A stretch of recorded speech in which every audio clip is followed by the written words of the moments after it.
in honor and loving memory of culture and community legend Nipsey Hussle, I dedicate and present to you The Power of Love, a Spark for Community Change. Hey, Trayvon Martin, do you know who you are?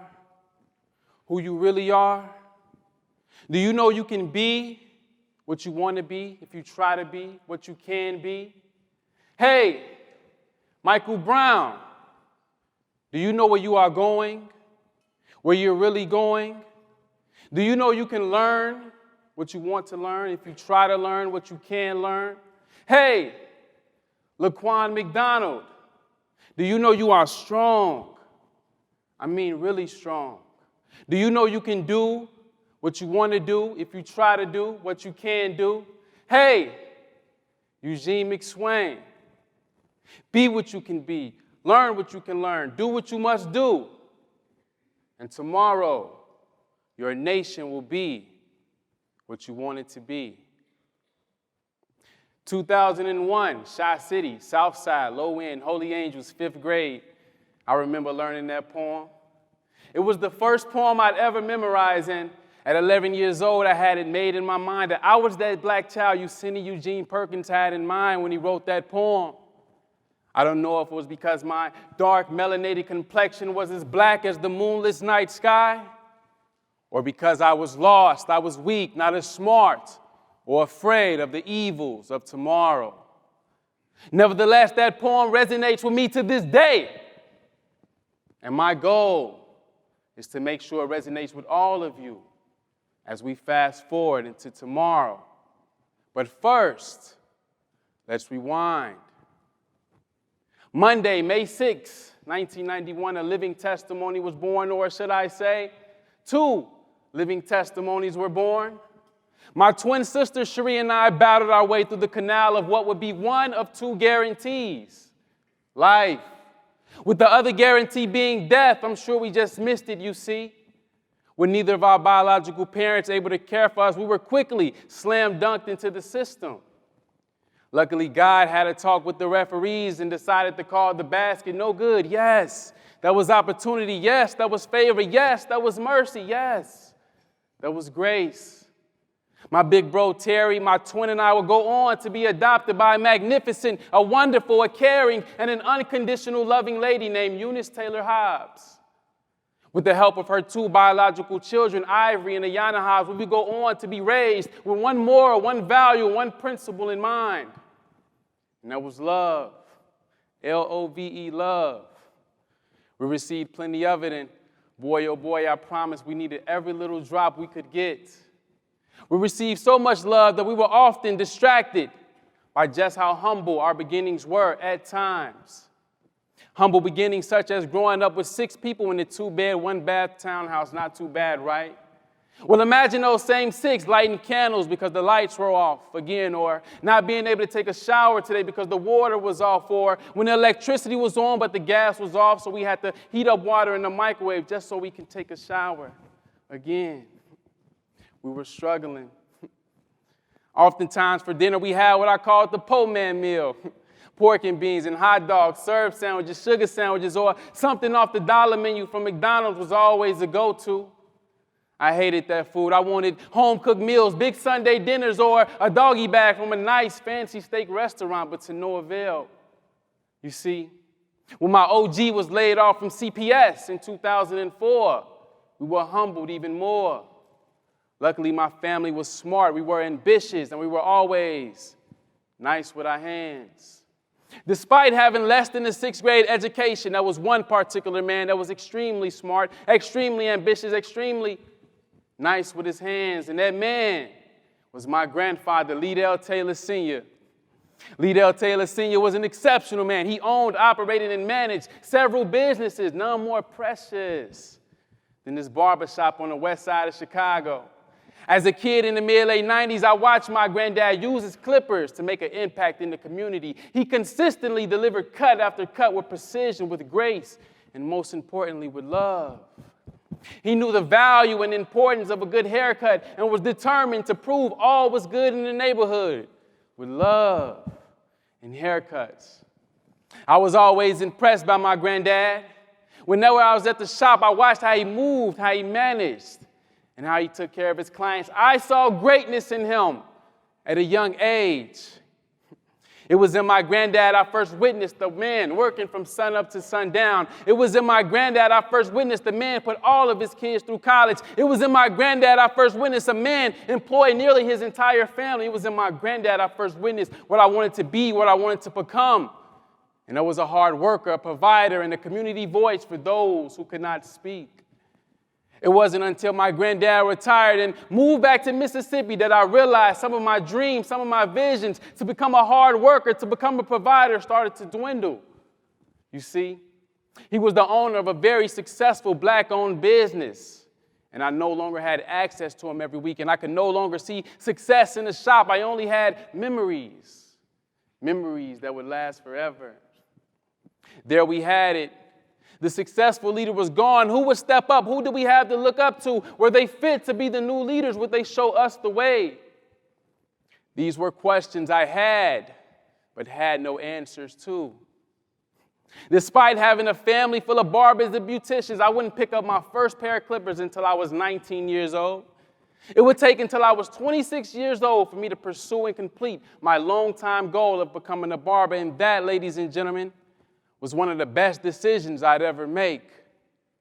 As of today, April 12th, 2019, I stand before you as a DePaul University graduate student, as an alumnus of the Tennessee State University, as a professional TEDx speaker, as an on-air talent and producer for Power 92 and Soul 106.3. And last but not least, I stand before you today on April 12th of 2019 as a barber.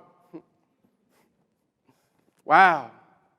Just thinking back, as a kid in the mid-late 90s, I never dreamed about college. I never envisioned working the radio. I could never conceptualize speaking to all of you on such a prestigious stage. You see, as a kid in the mid-late 90s, the only dream I had was to become a barber. And that dream, ladies and gentlemen, was one of the best decisions I ever made. And that is the reason I am on this stage today.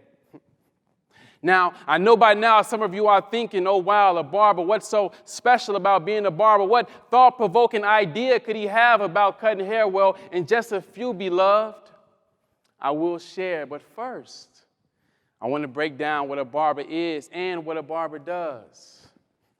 Now, Dr. Saye, I know you're out there in the audience, and I know if we were in the applied statistics class, you would get on me for using this Wikipedia definition because, like your father's favorite song by Marvin Gaye and Tammy Terrell used to say, it ain't nothing like the real thing. But just for today, Dr. Saye, I want to use this Wikipedia definition for individually perceived reasons. A barber is a person whose main job is to cut, dress, groom, style, and shave men's and boys' hair. A barber's place of work is known as the barber shop or a barber's shop. In some instances, a barber shop is considered a public forum. So, on the surface, basically, a barber cuts hair, receives compensation for service, occasionally debates, and goes home only to repeat the cycle all over again the next day. But on a deeper scale, a barber is simply special. Defined as an adjective, special is considered better, greater, or otherwise different from what is considered usual. As a barber in the Black community, I am special in more ways than one, yet I am overshadowed at the same time. You see, it seems that rappers, athletes, and unfortunately drug dealers seem to catch the eyes of our youth these days. It seems that these careers and occupations are idolized and glamorized for their flashy lifestyle that includes an abundance of money, cars, clothes, women, etc. You see, it seems that these rappers, athletes, and unfortunately these drug dealers are considered the neighborhood heroes today. Today, let us change the narrative for what our youth consider neighborhood heroes. Today, let us change the narrative for what our youth consider success. Today, let us change the narrative for what our youth consider greatness. Today, let us change the narrative for what our youth and what we all consider love. And let us do so by using our own special individualized gifts from God up above. As I mentioned, as a barber in the Black community, I am special in more ways than one. Sort of like the sun, because I shine. Like a rock, because I am tough. Like a pair of ears, because I listen. I am special. Like a Bible, because I preach. Like a book, because I teach. Like a shield, because I protect. I am special. Like a handshake, because I am fair. Like food, because I fulfill. Like a hug, because I console. Like a belt, because I will discipline. I am special. Like a shoulder for you to lean on. Like a tissue for you to cry on. Like a voice for the voiceless and a vision for the future. Just as Dr. Martin Luther King had a dream, my friends, I have a vision, and it is the future. Let me tell you how special it is. On January 20th, 2018, I arose from my sleep at the snap of a finger.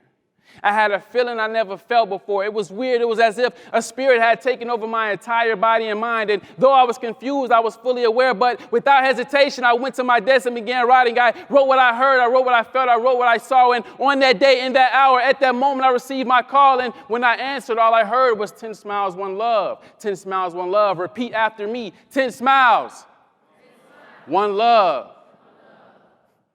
And on that day, and on February 27th, I and several other barbers unified in the heart of the city, in a neighborhood plagued with drugs, in a neighborhood plagued with violence, in a neighborhood plagued with death. And we proved we were special. We proved we were better. We proved we were greater. We proved we were different and otherwise considered usual. But don't just take my word for it, my friends. Take a look for yourself. I've been talking about 10 smiles, 1 love. 10 smiles, 1 love. 10 smiles, 1 love. 10 smiles, 1 love. 10 smiles, 1 love. 10 smiles, 1 love.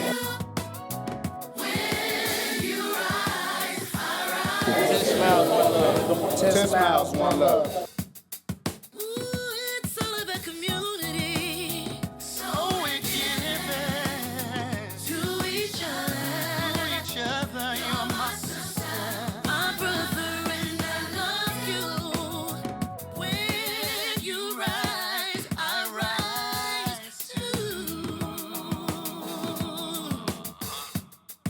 Felt it jumping in my spirit to speak.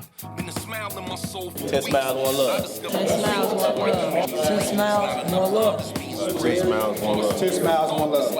10 smiles, 1 love. 10 smiles, 1 love. 10 smiles, 1 love, my friends.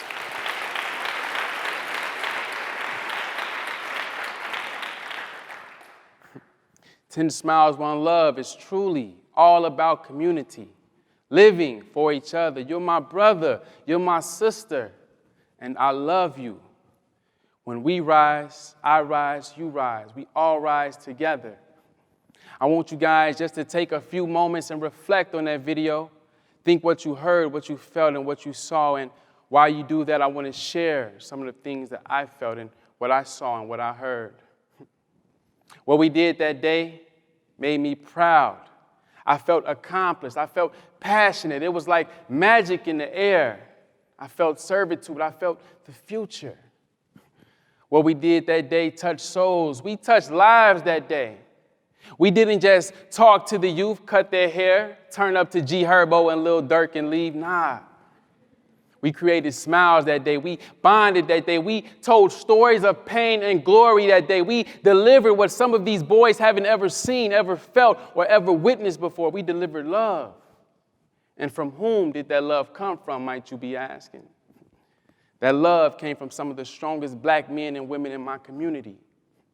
You see, my friends, as a kid in the mid-late 90s, I didn't have much money. I didn't have many materialistic things, but if you know me, you know I always had a huge smile on my face for no reason and received a whole lot of love. Now it is our time to give. Just as my OG and my granddad did, let us give love and be the community voice. If not with clippers, let us use our individualized special gifts.